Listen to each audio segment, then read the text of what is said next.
রাজ্যে নতুন সরকার গঠনের পর থেকেই আইন শৃঙ্খলা এবং ট্রাফিক ব্যবস্থায় কড়া নজরদারির ছবি ধরা পড়েছে বিভিন্ন প্রান্তে। এবার সেই একই ছবি দেখা গেল বীরভূমের রামপুরহাটে।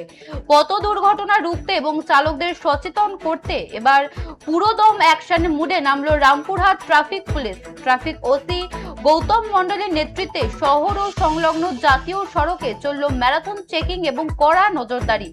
এদিনের অভিযানে শুধু সতর্ক করাই নয়, ট্রাফিক আইন অমান্য করার অপরাধে বেশ কয়েকজন বাইক আরোহীকে জরিমানাও করা হয়।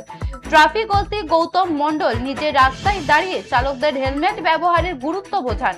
পাশাপাশি চার চাকা গাড়ির ক্ষেত্রে সিটবেল্ট ব্যবহার, বৈধ নথিপত্র এবং ড্রাইভিং লাইসেন্সের পুঙ্খানুপুঙ্খভাবে পরীক্ষা করেন ট্রাফিক পুলিশ ও সিভিক ভলেন্টিয়াররা।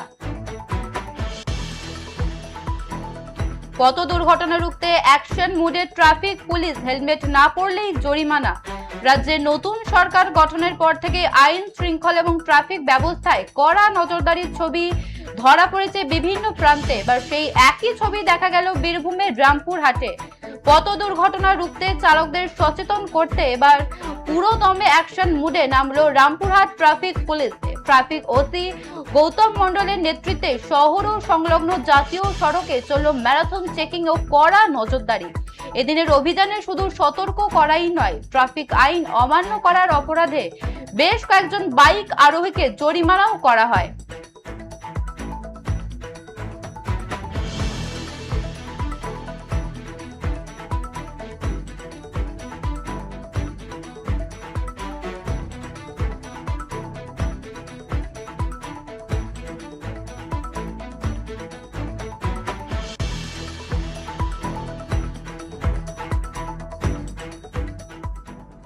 ওনাকেও হেলমেট পরাতে হবে। এখন তো না পরলে কিনা বলা যাবে আপনি না, যখন প্রতিদিন কোনো বলা যাবে কারণে না। গাড়ি থেকে হেলমেট পরা যাবে। হেলমেট পরেছিল।